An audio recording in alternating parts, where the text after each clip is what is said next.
hopping right back into this one today. Handling this issue. Fitment in the rear looks okay. Fitment in the front does not. Why, you may ask? Well, clearly these are both black Audi wheels. Come to find out, they are not the same. Fronts, I believe, are off an Audi S3. Come hither. The rears are different. I believe off of an A or S6. The fronts are 8 inches wide, the rears are 8.5. They both have 255s on them, which are far bigger than the factory. I don't care, everybody upgrades their tires. These are far too wide for a car that doesn't even make 300 horsepower. They're also staggered, which I don't want. And the rear, I'll show you later, does not have the same center bore. The wheel moves around like crazy. We all know that's a problem. I do have a set of square 18 by 8.5s, so I'll be downsizing from the 19s going to 18s, which is what I wanted in the first place. Came with 19s, I ran them until I found out the wheels are different, center bores don't match up, so we're gonna fix that today. Also, the suspension's doing kind of a weird thing where it rides way higher than I want it to, so we're gonna fix that too. All right, so she's up in the air. I'm going to get the wheels off of this thing. There's some underhood gimmicks that need to be taken out of the way. Very similar to the GTI, but this is new to me, so here we go.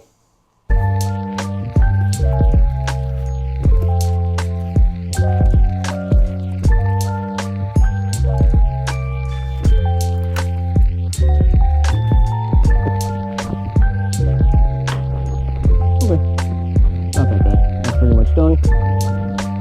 Get these wheels off.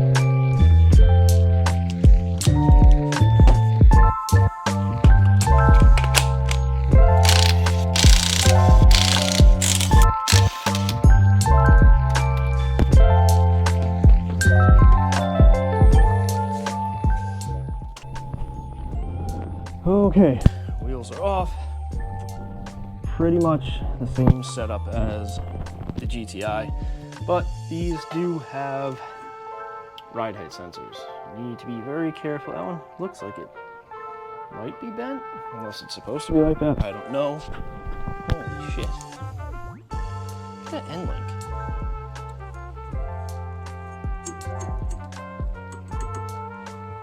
Looks like some of the flimsiest shit I've ever seen. Okay, yeah. They both get the same bend. Hoping that's factory. If not, going to be an expensive replacement. Anyway, should be about the same process as the GTI. Going to loosen top struts, the knuckle, and the strut should come out. So just got to be careful taking off the ride height sensor. Other than that, everything should pop out normally. Okay, so ride height sensor taken off, folded it up out of the way. Just like that. Holding a flashlight with my mouth. It moves very easily. Not a problem. I'm gonna blast the tie rod and links off. Get this triple square back here. Probably just take these off just to get them out of the way so they don't get caught up on anything. So I don't need to break an ABS sensor or a brake line. Other than that, a couple nuts at the top of the strut up here, and the strut will be out.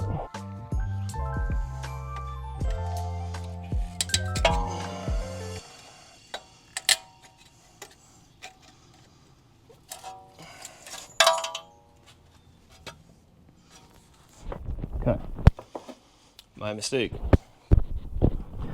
This is not an ABS line. This is for the mag ride. We need to get that sensor out very carefully. So if we break that, we get a much bigger problem.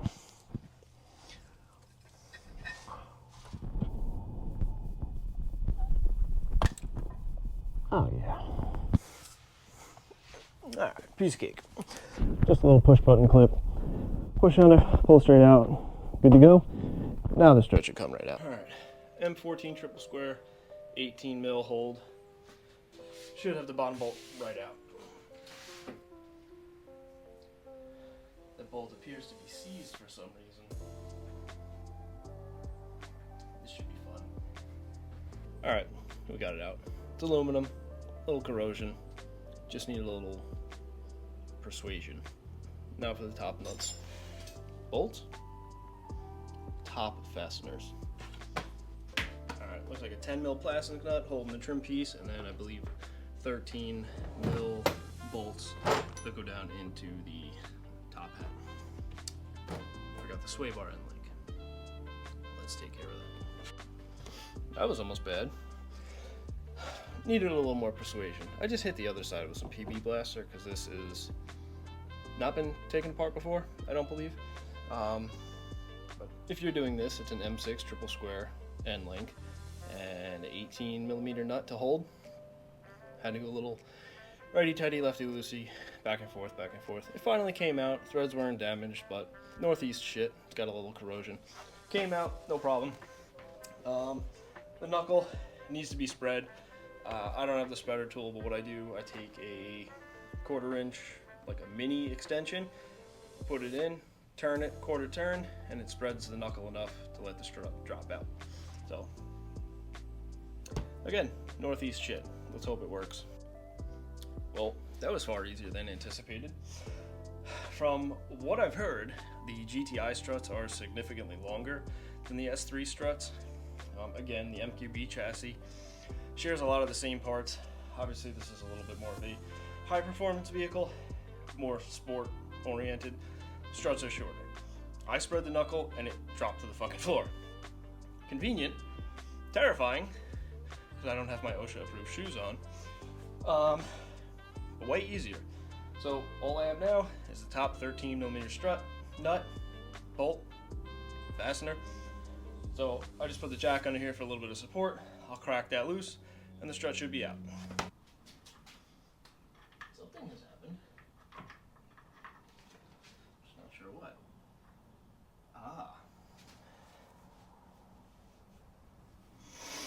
So there's a nut on the backside of the strut hat. It's usually adhered to the strut hat. Because of corrosion and disintegration, it's no longer adhered to the strut hat. So I have to try to get to the backside of this and hold that nut to loosen the bolt. Be back after this short commercial break.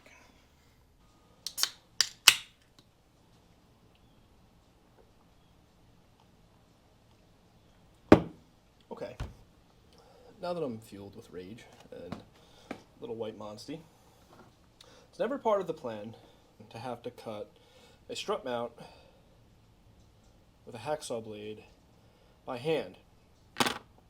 In my case, it's always a very real possibility, but never part of the plan. Not sure if you can see this, but this is the bolt holding on the strut hat. Well, this is the bolt and the nut cert that's supposed to hold on the top hat. It didn't, and I had to chop it. That being said, the strut is out. So, luckily, I still have some parts left over from the GTI. MQB chassis, it's all the same. So, I have some camber plates that I'm going to use on these. So luckily I don't have to reuse them. So, I'm going to blow this strut apart and put the new spring on, new top hats. Hopefully it goes in without a problem. And then we only have 3 more corners to go. Alright, well, that went pretty smooth. This is what we got. Got some springs that came with the car, H&R Super Sports. They should lower pretty, so it's different. They lower it about 1.25 inches, 1.4 maybe. On the regular suspension S3, mine has the Magnaride. It only lowers it about 1 inch. This is a daily. I'm tired of the slammed shit. This should be perfect. And the Super Pro camber plates, they give it, I think, an extra like 1.4 degrees of camber. Obviously, there's no, I don't know if it's obvious, but the MQB chassis doesn't really have any front camber adjustment except for the subframe. You can kind of move it side to side unless you have the locking collars, which I don't. It's a street car. I want to be able to align it properly. If I locked them out and I put these camber plates on both sides, technically it should be right, but if there is any difference at all in the chassis and the subframe, it's going to be off and there's going to be no way to adjust it. So I'm leaving the subframe alone. These are going to be identical side to side, and if there's any difference that needs to be adjusted, you can always move the subframe. So this one was easy. I hit PB Blaster on the other side. Hopefully it comes apart a little bit easier. Should be able to knock out the front in about another hour or so. So I'm going to get this back together and show you the end. Okay, the front is done. I think that looks pretty damn good. Ignore the anti-seize that I spilled on the tires. Wheel studs on, 18's on, nice tight fitment in there, 5mm spacer, and fitment's pretty on point. I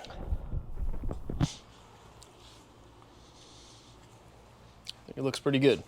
I'm gonna knock out the back and get these tires mounted.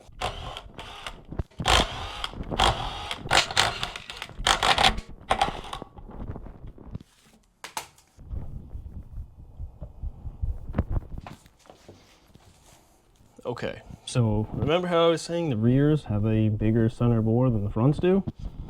This is what happens when you have the wrong size center bore. So that's why we are doing hub-centric spacers, wheel studs, and the correct wheels. All right, I don't think you guys are going to be able to see much under here. It's a little dark, but essentially you're just going to unbolt the knuckle, unbolt the strut, unbolt the sway, the entire control arm falls down, pull the spring out, put the new one in, reverse order, good to go. So I'm going to knock this out quick. I'll show it to you when it's on the ground.